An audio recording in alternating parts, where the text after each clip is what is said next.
Hey guys, how are you? कैसे चल रही है आपकी ऑनलाइन स्टडीज़? और इस सिचुएशन में मतलब ये एक ऐसी सिचुएशन चल रही है कि मतलब हमें अपने आप को सेफ़ रखना भी बहुत बड़ा चैलेंज हो गया है। तो आप बस क्या करें, stay at home and be safe, और अच्छे से अपनी स्टडीज़ भी कंटिन्यू करनी है हमें।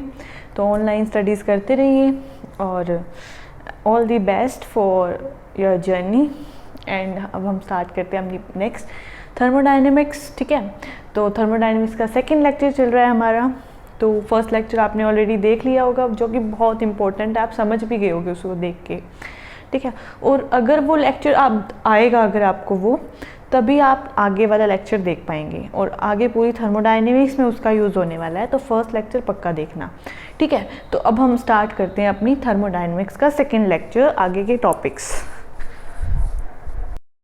तो अब हमें क्या करना है थर्मोडायनेमिक्स में। फर्स्ट हमारे पास है थर्मोडायनेमिक कोफिशिएंट। थर्मोडायनेमिक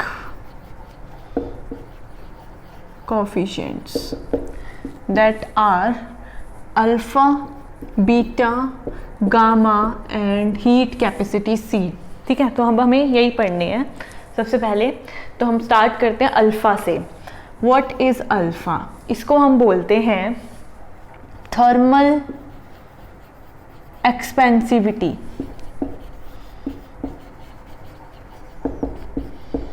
या फिर इसका दूसरा नाम क्या है, मतलब इसी को क्या बोलते हैं हम, isobaric thermal expansion coefficient. Isobaric thermal expansion coefficient.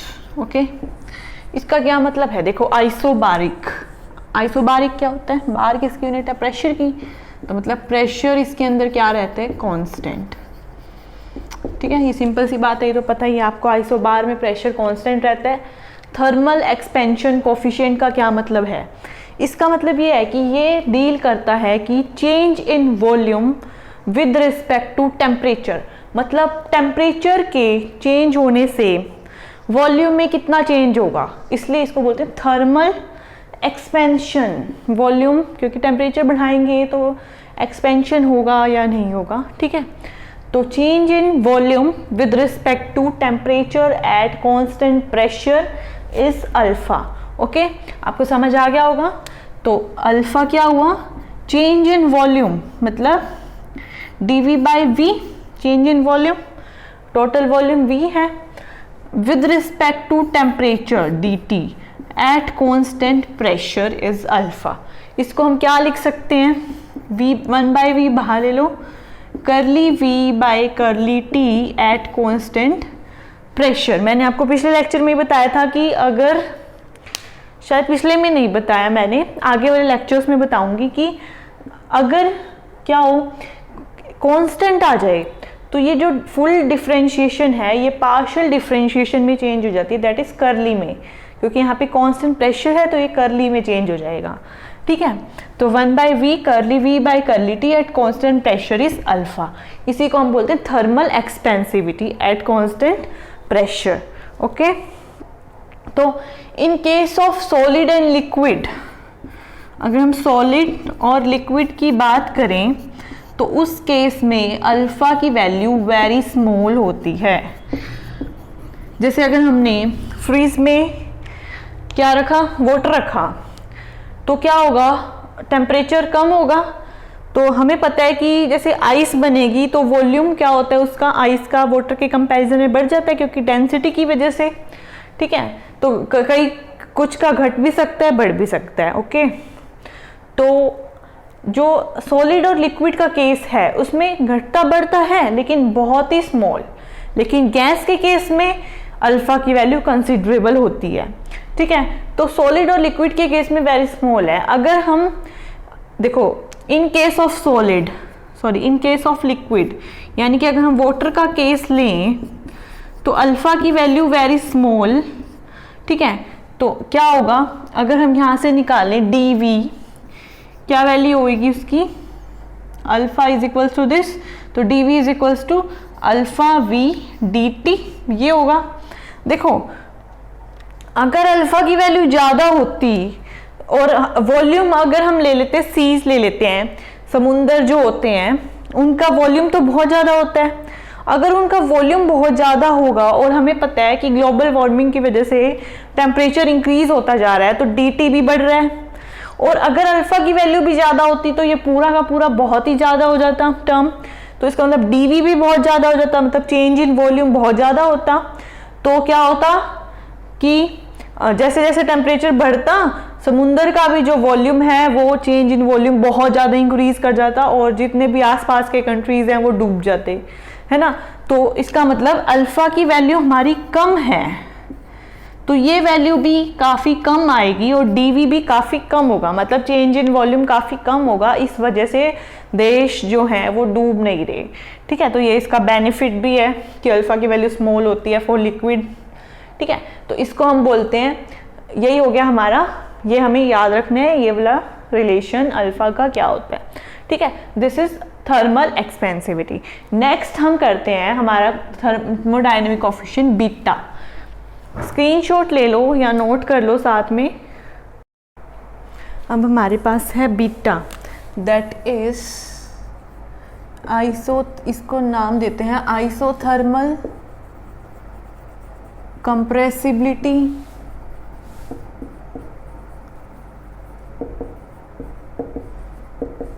Factor, that is beta. Isothermal मतलब इसके अंदर टेम्परेचर क्या रहेगा हमारा कांस्टेंट। तो हमें इसमें क्या स्टडी करना है कि change in volume with respect to pressure वो होगा बीटा एट कांस्टेंट टेम्परेचर पे, ठीक है। तो चेंज इन वॉल्यूम यानी कि minus DV change in volume with respect to pressure at constant temperature, ये होता है बीटा यानी कि आइसोथर्मल कंप्रेसिबिलिटी फैक्टर। इसमें नेगेटिव साइन क्यों आया, क्योंकि हमें पता है अगर हम प्रेशर इंक्रीज करें तो वॉल्यूम करता है डिक्रीज, इसलिए साइन आया नेगेटिव, ठीक है। तो बीटा इसको हम क्या लिख सकते हैं -1/v करली v बाई करली p एट कांस्टेंट टेम्परेचर, ये हो गया हमारे पास आइसोथर्मल कंप्रेसिबिलिटी फैक्टर, ठीक है। अब आपने 11th क्लास में पढ़ रखा है और बीएससी में भी पढ़ा है वैसे तो, eight critical point. Critical point क्या होता है कि जहाँ पे हम कितना भी, देखो गैस पे अगर हम प्रेशर लगाते हैं तो वो किस में चेंज होती है, लिक्विड में चेंज होती है। तो क्रिटिकल पॉइंट एक ऐसा पॉइंट है चाहे जिस पे जितना भी प्रेशर अप्लाई कर दो गैस लिक्विड में चेंज नहीं होती। तो state of matter 11th class में है, उसमें हमने एंड्रयूज कर्व पढ़ा है, प्रेशर वर्सेस वॉल्यूम, इसको मतलब एंड्रयूज कर्व है। इसमें क्या होता है कि अगर हमारे पास गैस एग्जिस्ट कर रही है और अगर हम इसमें प्रेशर अप्लाई करे जाएं तो वॉल्यूम डिक्रीज करेगा और वो किस में चेंज होगी, लिक्विड में। तो वो ग्राफ ऐसे आता है, तो मतलब ये यहाँ पे गैस है और यहाँ पे ये बन गई लिक्विड, और ये जो स्टेट थी वो इक्विलिब्रियम स्टेट है गैस और लिक्विड की, ठीक है। अब तो एक पॉइंट ऐसा आएगा यहाँ पे स्लोप, इस पॉइंट पे क्या होगा, यहाँ पे गैस लिक्विड में चेंज नहीं हो रही, मतलब यहाँ पे जो स्लोप है एट दिस पॉइंट इसी को बोलते हैं क्रिटिकल पॉइंट। तो at this point D slope 0 है यानी कि dp by D equal to 0, slope dp by D से निकलेगी वो 0 होगी। तो हमारे पास बीटा जो है, बीटा की वैल्यू क्या होगी -1/v। देखो dp बाई डी 0 है तो dp ये क्या, इसको हम लिख सकते हैं 1/0, दैट इज इनफाइनाइट। तो हम क्या कहेंगे at critical point beta is equals to infinity. Important result आए, नोट करो, beta equal to infinity at critical point. Compressibility factor infinity हो चुका है, तो हम क्या कहेंगे कि मतलब at critical point gas liquid में चेंज क्यों नहीं हो रही, क्योंकि वहाँ पे कंप्रेसिबिलिटी जो फैक्टर है वो इनफाइनाइट हो चुका है, ठीक है। Note this. हमारे पास अब थर्ड जो कोफिशिएंट है थर्मोडायनेमिक दैट इज गामा, और इसको क्या बोलते हैं, isochoric temperature based pressure change coefficient.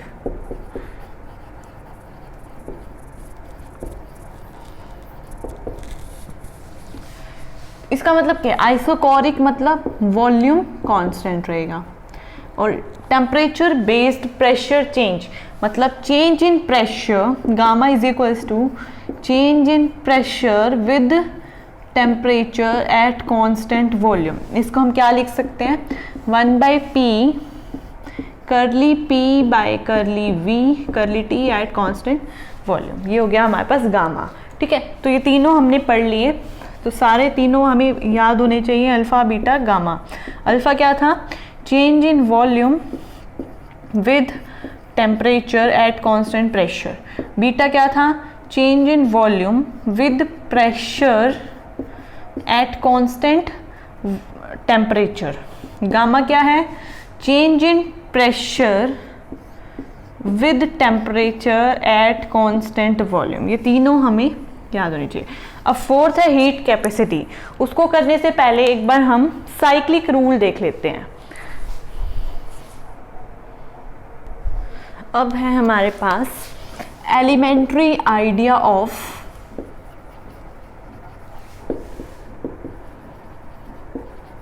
Cyclic rule. तो ये साइक्लिक रूल, एक मिनट, हमें आइडियल गैस इक्वेशन पता है, P V is equals to N R T. तो पी को हम क्या लिख सकते हैं, N R T by V, और वी को क्या लिख सकते हैं, N R T by P, और टी को क्या लिख सकते हैं, P V by N R. तो हम यहाँ से यूँ कह सकते हैं कि pressure is a function of temperature and volume. तो यहाँ से हम क्या कहेंगे, pressure is a function of temperature and volume. यहाँ से क्या कहेंगे, volume is a function of temperature and pressure, तो volume is a function of temperature and pressure.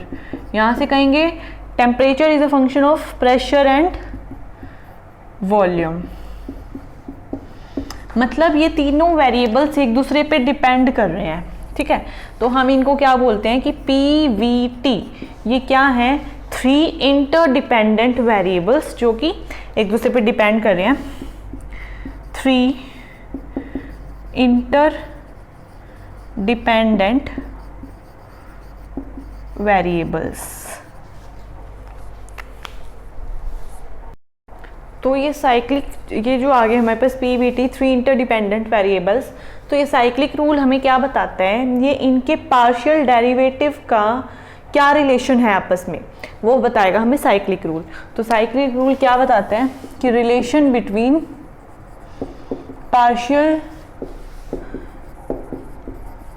Derivative of 3 interdependent variables, इनके बीच में जो रिलेशन होगा वो साइक्लिक रूल बताता है। तो इसमें साइक्लिक रूल में क्या है, हमें साइकिल बनानी है और लिखना है पी वी टी। ठीक है, पी वी टी ही लिखना है, ऑर्डर में रहने चाहिए, चेंज नहीं होना चाहिए ऑर्डर, पी वी टी। ठीक है, और इसको हम क्लॉकवाइज भी चला सकते हैं और एंटी क्लॉकवाइज भी चला सकते हैं, P V T anti clockwise भी चला सकते हैं। ठीक है, तो इसको क्या लिखेंगे, देखो पहले साइक्लिक में यूं चलेगा, पी वी मतलब curly P by curly V at constant temperature. ये क्या होगा, curly V by curly T at constant pressure, फिर curly T by curly P at constant volume equal to -1। ठीक है, ये होता है साइक्लिक रूल, साइकिल से चलना है। और एंटी क्लॉकवाइज में भी लिख सकते हैं, कैसे लिखेंगे, curly P by curly T at constant volume, फिर curly T by curly V at constant pressure, फिर curly V by curly P at constant temperature equal क्या होगा -1 के। चाहे ऐसे लिखो चाहे ऐसे लिखो, ऑप्शन में आ सकते हैं एग्जाम में कि कौन सा साइक्लिक रूल को फॉलो कर रहा है, ये 4 ऑप्शन मिलेंगे। ठीक है, देखो इसको जरूरी नहीं है इसी फॉर्म में मिले, दूसरी फॉर्म में भी हो सकता है। इसको इधर ले आओ, curly P by curly V as it is, curly V by curly T at constant pressure, curly T by curly P at constant volume, ये इधर आ गया तो +1 इक्वल टू 0। यूँ भी लिख सकते हैं, इस फॉर्म में भी मिल सकता है, या फिर इसको उधर ले जाओ, किसी को भी उधर ले जाओ, किसी भी फॉर्म में आ सकता है एग्जाम में। करली V by curly T at constant pressure, करली इसको उधर लेके जाएंगे तो अपोजिट हो जाएगा, माइनस करली P by curly T at constant volume. इस फॉर्म में भी मिल सकता है, या फिर इसको भी इधर ले आए, किसी भी फॉर्म में आ सकता है। आपको चेंज करना तो आएगा ही, बस साइक्लिक रूल आना चाहिए। Curly V by curly T at constant pressure, इधर लेके आओगे तो क्या होगा, plus curly P by curly T at constant volume equal to 0। ये साइक्लिक रूल है। ठीक है, तो नोट कर लो इसे। अब हमारे पास क्वेश्चन है, अल्फा बीटा गामा पे ही बेस्ड है, हमें शो करना है alpha by beta is equals to this. तो फर्स्ट पार्ट है, तो हमें बस क्या, पहले क्या करो आप वीडियो पॉज करो और खुद से ट्राई करो, बिल्कुल ईजी है, कर लोगे अगर आपको अल्फा बीटा और गामा की वैल्यू याद है तो। ठीक है, हम करते हैं इसका सॉल्यूशन। तो अल्फा बाय बीटा, अल्फा की वैल्यू क्या होती है, change in volume with temperature at constant pressure, और बीटा की क्या होती है, change in volume with pressure at constant temperature. तो अल्फा बाय बीटा करेंगे, ये कैंसिल, तो अल्फा बाय बीटा किसके इक्वल हो जाएगा, minus curly V by curly T at constant pressure, ये अपोजिट हो जाएगा ऊपर जाके, curly P by curly V at constant temperature. हमें शो करना है ये इसमें है ही नहीं, तो कैसे करें, तो हमने साइक्लिक रूल पढ़ा था P V T। देखो अब क्लॉकवाइज चले या एंटी क्लॉकवाइज, तो देखो हमें क्या चाहिए, V के बाद T, मतलब क्लॉकवाइज चलना पड़ेगा, एंटी भी चल सकते हैं, फिर उसको अपोजिट करना पड़ेगा। तो हम क्लॉकवाइज चलते हैं, क्या होगा, curly P by curly V at constant temperature, curly V by curly T at constant pressure, फिर curly T by curly P at constant volume equal to -1। हमें क्या चाहिए, V बाय T और P बाय V, यही चाहिए। इसकी वैल्यू निकाल लो, ये उधर चला जाएगा तो किसके इक्वल हो जाएगा, माइनस करली P by curly T at constant volume के। तो इसकी जगह हम ये लिख सकते हैं, तो नेगेटिव नेगेटिव क्या हो जाएगा, पॉजिटिव, ये हो जाएगा करली P by curly T at constant volume. देखो हमें यही चाहिए था और यही आ गया अल्फा बाय बीटा। ठीक है, तो ये आ चुका है हमारे पास अल्फा बाय बीटा। अब हमें इसको इक्वल पुट करना है इसके, तो हमें मैक्सवेल रिलेशन हमने पढ़े थे, जो मैंने कहा था कि बहुत इंपॉर्टेंट है थर्मोडायनेमिक्स में, उसका यूज़ हर जगह होगा। ठीक है, तो देखो क्या पढ़ा था हमने, ट्रिक भी बताई थी मैंने, some hard problems go through a very unexpected solution, और एरो थे इस साइड। नहीं देखा आपने तो पहले पिछला लेक्चर देखिए, तब आपको ये समझ आएगा। अब देखो करली P बाय करली T, तो हमने एक ये पढ़ा था कि अगर हम एरो इस साइड चलाएं, इस साइड, तो कैसे लिखेंगे, करली S बाय करली V, ये वहीं से ही है, और इस equal curly P by curly T। S by V sign कौन बताएगा, जो हम पहले लिखेंगे, पिछला लेक्चर देखना ज़रूरी है, नहीं तो ये समझ नहीं आएगा। ठीक है, तो करली S पॉजिटिव होगा, P बताएगा, P भी पॉजिटिव होगा, कांस्टेंट क्या आएगा, S के सामने T है, P के सामने V है, तो हम इसको इसके इक्वल रख सकते हैं, मतलब ये आ गया हमारे पास करली S bye curly V at constant temperature. तो हमें यही शो करना था, ये आ चुका है। ठीक है, नेक्स्ट हमारे पास है अल्फा को इसके इक्वल पुट करना है, तो हमें अल्फा और बीटा की वैल्यू पता है, गामा की भी पता है हमें, क्या होती है गामा की value, 1/P change in pressure with temperature at constant volume. Part है, alpha is equals to beta gamma P, ये भी हो गया होगा आपसे।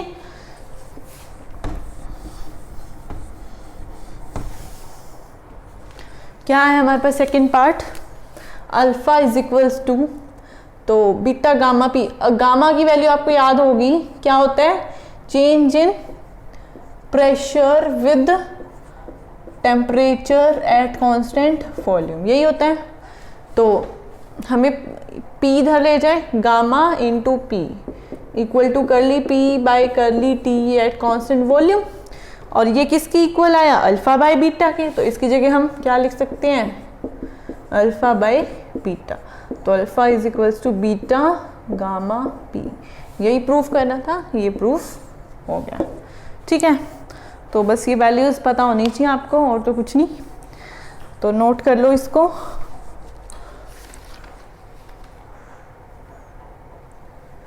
अब हम पढ़ेंगे हीट कैपेसिटी। अब है हीट कैपेसिटी।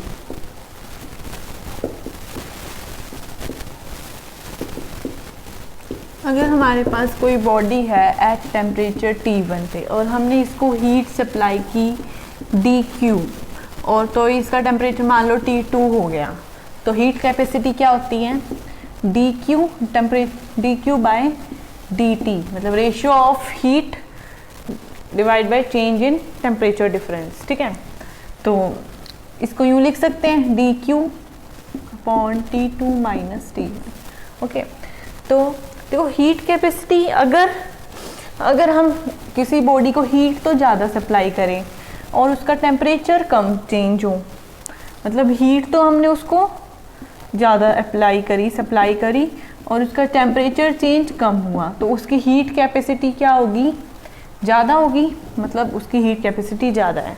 अगर हमने किसी बॉडी को हीट तो कम अप्लाई करी और उसका टेम्परेचर ज़्यादा बढ़ गया, तो इसका मतलब क्या होगा कि उसका हीट कैपेसिटी क्या है, कम है, यही मतलब हुआ। या फिर क्या करें कि हमने किसी बॉडी को very large amount of heat supply करी, मतलब supply very large amount of heat, लेकिन उसका टेम्परेचर फिर भी नहीं बढ़ा, सप्लाई करी हमने हीट लेकिन नो चेंज इन टेम्परेचर। इसका मतलब क्या हुआ कि उसकी जो हीट कैपेसिटी हुई वो कितनी हुई, इनफाइनाइट, है ना, क्योंकि dt तो ज़ीरो है इस केस में, तो हीट कैपेसिटी इन्फिनिटी हो जाएगा। और ये किस केस में होता है, जब फेज ट्रांसफॉर्मेशन होगा तो वहाँ पे टेम्परेचर चेंज नहीं होता, उस केस में C हीट कैपेसिटी इन्फिनिटी होता है। तो this is in phase transformation.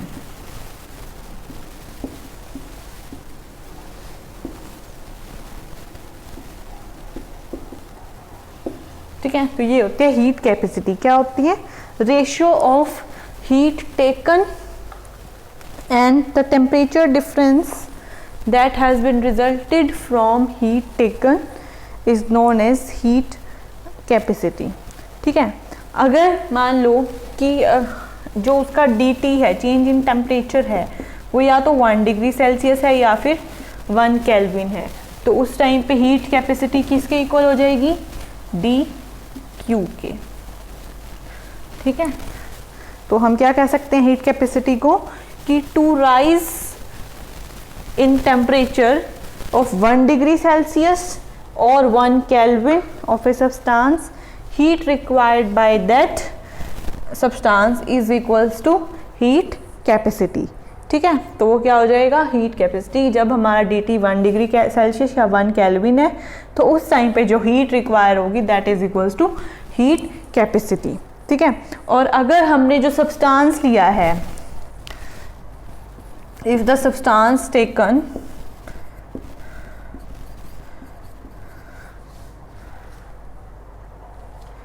उसकी हमने जो अमाउंट है, अगर हमने जो सब्सटेंस लिया उसका अमाउंट अगर हमने लिया है 1 ग्राम, तो उस टाइम पे हीट कैपेसिटी को हम क्या बोलते हैं, स्पेसिफिक हीट कैपेसिटी।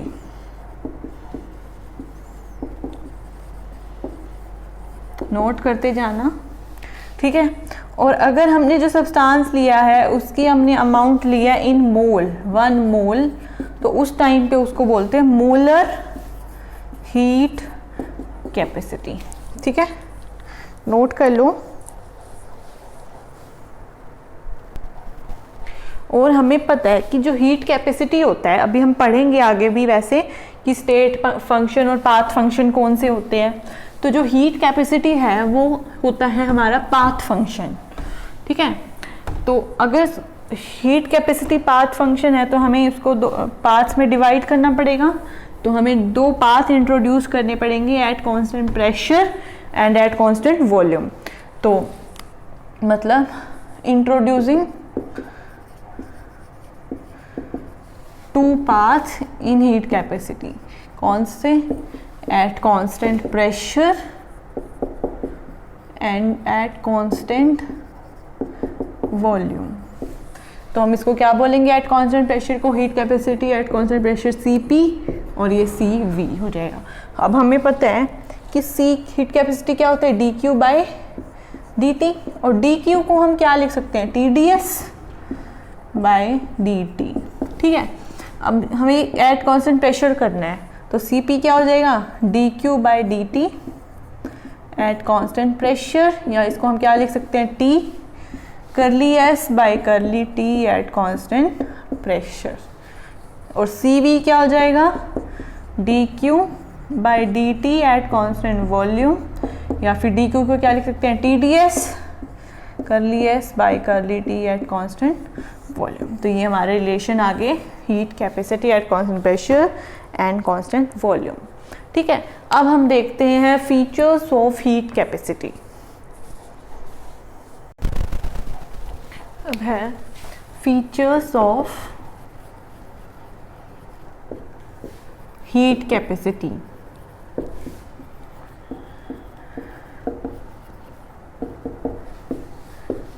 क्या है कि देखो हीट कैपेसिटी सॉलिड की ज़्यादा होगी या लिक्विड की? सोच के देखो कि अगर हमें 1 डिग्री सेल्सियस या 1 केल्विन टेम्परेचर बढ़ाना है तो लिक्विड को ज़्यादा हीट देनी पड़ेगी या फिर सॉलिड को? तो हमारे पास क्या है कि जो हीट कैपेसिटी है वो लिक्विड की ज़्यादा होती है देन द सॉलिड हीट, मतलब हमें लिक्विड को ज़्यादा हीट देनी पड़ेगी। ऐसा क्यों होता है? तो देखो फर्स्ट है heat capacity of liquid is generally higher than solid than that of solid। क्यों हुआ? बिकॉज लिक्विड में इन्वॉल्व होता है रोटेशन प्लस वाइब्रेशन, लेकिन सॉलिड में रोटेशन क्वेंच हो जाता है, ख़त्म हो जाता है। सॉलिड में रोटेशन नहीं होता, सिर्फ क्या होता है? वाइब्रेशन। क्योंकि वाइब्रेशन तो ख़त्म नहीं होता, आपने पढ़ रखा होगा 0 पॉइंट एनर्जी हमने फिजिकल स्पेक्ट्रम में पढ़ी थी, तो वाइब्रेशन तो ख़त्म होता ही नहीं है। तो सॉलिड में वाइब्रेशन और लिक्विड में ये दोनों होते हैं, इसलिए हमें लिक्विड को ज़्यादा हीट देनी पड़ती है, इसलिए हीट कैपेसिटी लिक्विड की ज़्यादा होती है, ठीक है। तो फर्स्ट फीचर तो यही था।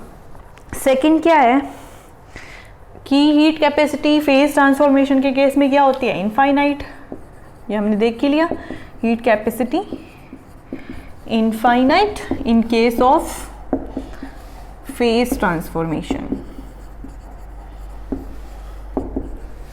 मतलब बहुत ज़्यादा हीट देनी पड़ती है लेकिन टेम्परेचर चेंज नहीं होता। थर्ड क्या है? अगर हम हीट दें एट कांस्टेंट वॉल्यूम तो heat taken by substance at constant volume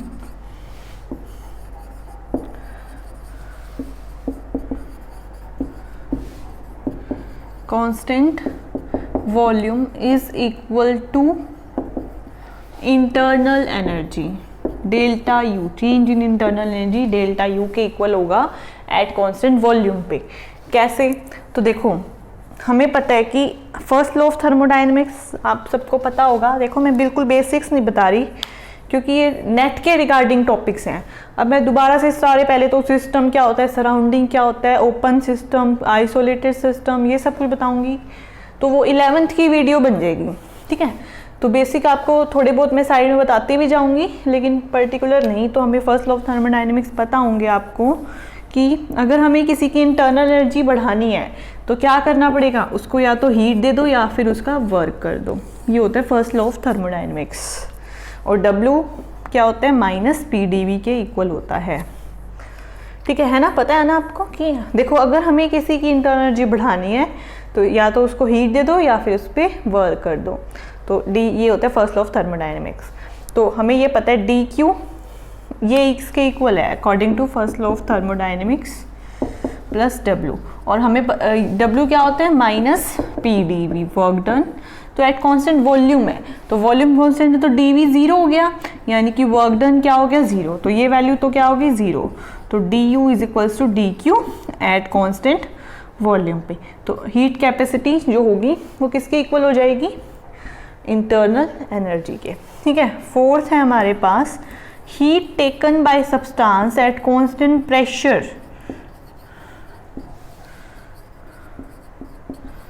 at constant pressure is equals to change in enthalpy, यानी कि डेल्टा H के इक्वल होगा एट कांस्टेंट प्रेशर, यानी कि dQ एट कांस्टेंट प्रेशर किसके इक्वल होगा, dH के। कैसे आया ये, तो आपको पता होगा H जो एंथैल्पी होती है वो किसके इक्वल होती है,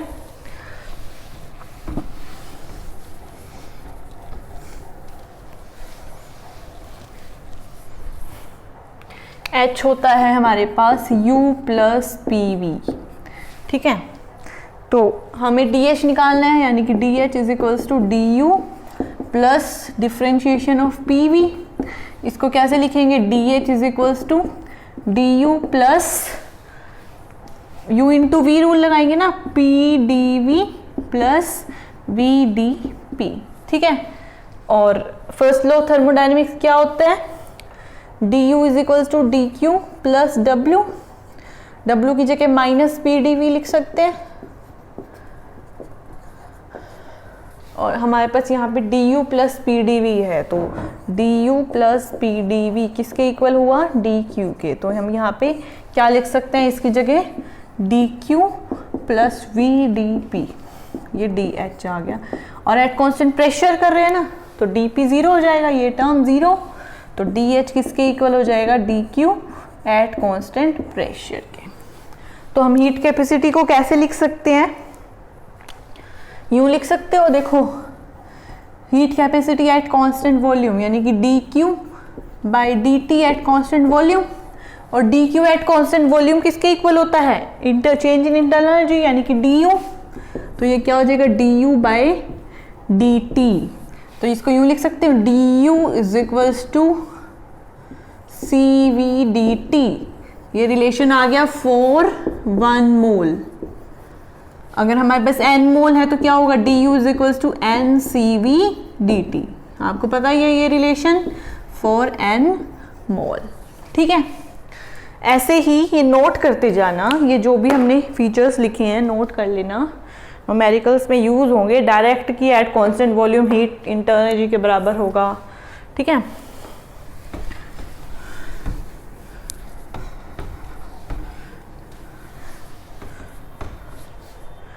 अब नेक्स्ट क्या है हमारे पास, डी और heat capacity eight constant pressure किसके इक्वल होगा, dQ at constant pressure by dt। और dQ एट कांस्टेंट प्रेशर किसके इक्वल होता है, dH के। तो dH बाय dt। तो हम क्या लिख सकते हैं, dH is equals to Cp dt। This is relation for 1 mole. और n मोल के लिए क्या होगा, dH is equals to NCp dt। ठीक है, ये इस पे हम न्यूमेरिकल देखते हैं एक आधा, ये n मोल के लिए हो गया।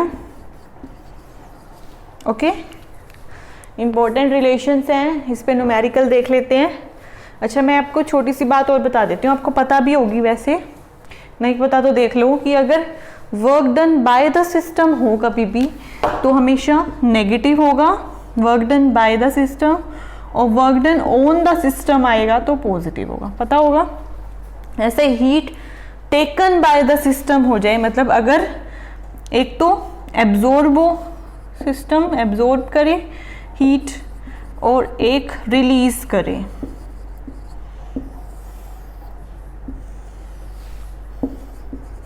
देखो work by the system negative, on the system positive.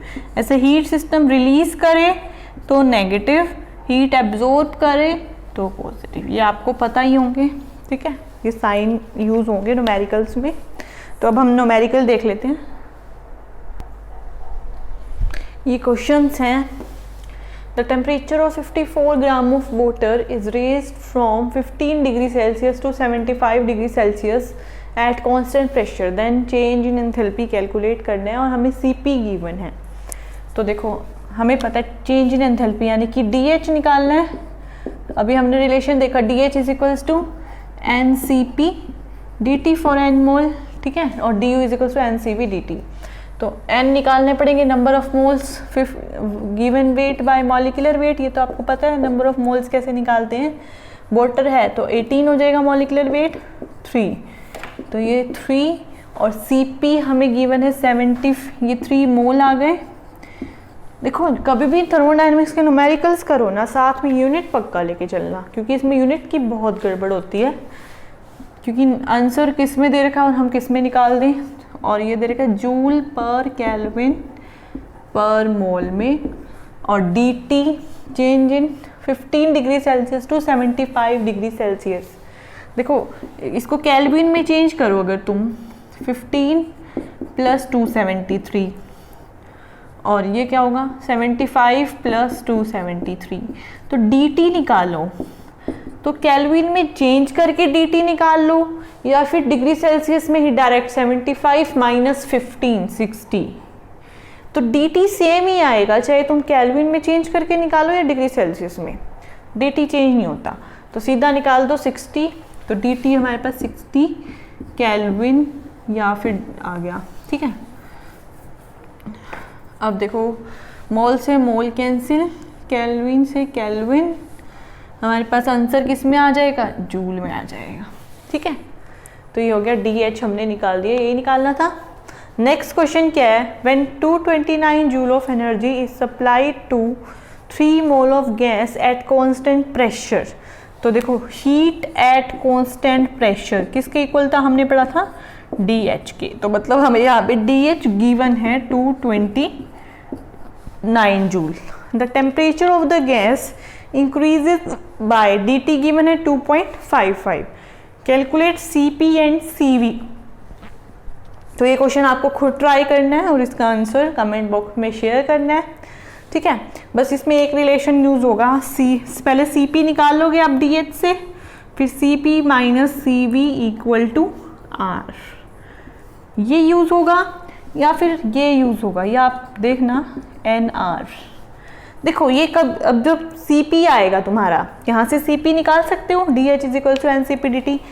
तो CP की अगर यूनिट आती है हमारे पास जूल पर केल्विन पर मोल, तो हमें ये रिलेशन यूज करना है। अगर CP की यूनिट आती है जूल पर केल्विन, तो हमें ये रिलेशन यूज करना है, ठीक है। तो इसका आंसर आप कमेंट बॉक्स में शेयर करना, और आपको कैसा लगा आज वाला हमारा थर्मोडायनेमिक्स वो भी हमें कमेंट बॉक्स में पक्का बताना। और अपनी ऑनलाइन स्टडीज़ या फिर आपको जैसे भी स्टडीज़ करनी है घर पे बैठ के, उसे कंटिन्यूस रखना, क्योंकि ये सिचुएशन हटते ही हमारी एग्ज़ाम डेट आ जाएगी, ठीक है। तो all the best and thanks for watching.